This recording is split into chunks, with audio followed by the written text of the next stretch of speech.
सभी दर्शकों को मेरा प्रणाम। योग दर्शन में समाधिपाद के आगे सूत्रों में चलते हैं हम अब। तदा दृष्ट्वा स्वरूपे अवस्थानम। योग करने से मनुष्य अपने स्वरूप एवं परमात्मा के स्वरूप में प्रतिष्ठित हो जाता है। और प्रश्न उठता है कि निरोध अवस्था से भिन्न दशा में आत्मा की क्या स्थिति होती है। यानी जब हम चित्त की वृत्तियों का निरोध नहीं करते हैं तो हमारी आत्मा की उस स्थिति उस समय क्या होती है, यह अगले सूत्र से बताया महर्षि पतंजलि ने। वृत्ति सारूप्य मित्रत्र। योग से भिन्न अवस्था में जीवात्मा अपने को वृत्तियों के साथ एक रूप देखता है और सुखी दुखी होता रहता है। अब अगला प्रश्न उठता है कि वृत्तियां कितने प्रकार की होती हैं।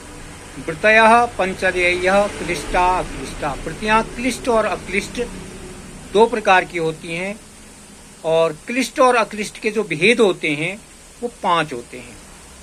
वृत्तयः पंचतयः क्लिष्टा अक्लिष्टा। क्लिष्ट और अक्लिष्ट वृत्तियां 5-5 अवयवों वाली होती हैं। वे 5 वृत्तियां किस नाम से जानी जाती हैं? प्रमाण, विपर्यय, विकल्प, निद्रा, स्मृतयः। प्रमाण, विपर्यय, विकल्प, निद्रा और स्मृति, ये 5 वृत्तियां हैं। अब इसमें सबसे पहले प्रमाण आता है। तो प्रमाण किसे कहते हैं हम? जिस साधन के द्वारा पदार्थ के स्वरूप को ठीक ठीक जाना जाता है वह प्रमाण कहलाता है। सर्वविदित है यह।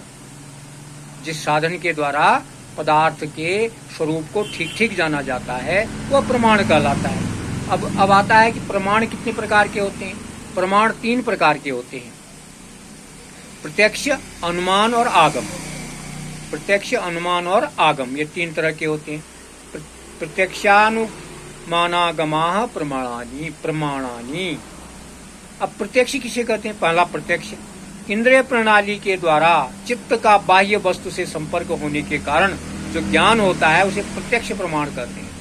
जैसे कोई चीज मेरे सामने है, वो मैंने देखी, वो प्रत्यक्ष है, वो प्रमाण है। अब अनुमान किसे कहते हैं? अब अनुमान क्या होता है? पूर्व ज्ञात परस्पर संबद्ध किन्हीं वस्तु अथवा तथ्यों में से एक को देखकर दूसरे को जान लेना, यह अनुमान प्रमाण है। एक को देखा हमने, हाँ ऐसा ही वो भी होगा करके अनुमान लगाया हमने, तो अनुमान होता। तीसरा है आगम प्रमाण किसे कहते हैं? अब आगम प्रमाण भी क्या है? किसी आप्त व्यक्ति के द्वारा प्रत्यक्ष और अनुमान प्रमाण से ज्ञात विषय को जब दूसरे व्यक्ति को बताने के लिए शब्दों के द्वारा उपदेश किया जाता है तो शब्द से उत्पन्न हुई वृत्ति ही श्रोता के लिए आगम प्रमाण होता है। श्रोता के लिए आगम प्रमाण क्या होती है? किसी आप्त व्यक्ति से जो मैंने सुना वो मैंने दूसरों को सुनाया, तो श्रोता के लिए वो क्या हो गया? आगम प्रमाण हो गया। अब विपर्यय क्या है? अब ये तो प्रमाण के 3 भेद हो गई। अब दूसरा आता है प्रमाण। अब 5 जो थे उनमें से प्रमाण की बात हो गई। अब विपर्यय क्या होता है? विपर्यय मिथ्या ज्ञानम मतद्रुप प्रतिष्ठम। मिथ्या ज्ञान को विपर्यय कहते हैं, अर्थात वह ज्ञान जो पदार्थ के वास्तविक स्वरूप को प्रकाशित नहीं करता है, विपर्यय कहलाता है। और उसके बाद आता है विकल्प।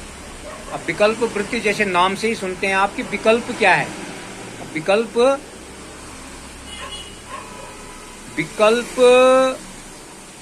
शब्द ज्ञानानुपाति वस्तु शून्यो विकल्पः। शब्द ज्ञान मात्र के आधार से उत्पन्न होने वाली शब्दाभिधेय वस्तु तत्व से रहित वृत्ति विकल्प वृत्ति है। जैसे आकाश का फूल किसी चीज का विकल्प है। निद्रा क्या है? अब इसमें तीसरा आता है निद्रा, चौथा आता है निद्रा। अभाव प्रत्ययालंबना वृत्ति निद्रा। जागृति और स्वप्न ज्ञान के अभाव की प्रतीति का आश्रय लेने वाली वृत्ति निद्रा है। न जगे हैं और न स्वप्न आ रहा है हमको, उसके जो बीच की स्थिति निद्रा है, जिसे गाढ़ निद्रा भी कर सकते हैं, वो निद्रा वृत्ति है हमारी। क्योंकि सोने के पश्चात जागकर मनुष्य कहता है आज मैं सुखपूर्वक सोया, ये भी तो एक वृत्ति है ना। या दुख पूर्वक सोया, अथवा गाढ़ निद्रा में मूढ़ावस्था में सोया, उसके इस कथन से ज्ञात होता है कि वह सोते समय भी सुख दुख आदि का ज्ञान कर रहा था, अतः निद्रा भी एक वृत्ति है। अब आती है अंतिम स्मृति क्या है। अनुभूत विषया संप्रमोषः स्मृति। पूर्व अनुभूत विषयों का चित्त में पुनः अच्छी प्रकार से उपस्थित होना स्मृति वृत्ति है। पहले जो हुआ था उनका मन में बार बार आना, वो भी एक वृत्ति है, वो स्मृति वृत्ति है, वो याद आना। अब ये तो हो गई पंच जो हमारी बाधाएं हैं या वृत्तियां हैं, वो ये 5 वृत्तियां हैं। अब इनका निरोध का उपाय क्या है, वो भी समाधिपाद में महर्षि पतंजलि ने बताया। अगले वीडियो में इसको भी बताएंगे। बहुत बहुत धन्यवाद।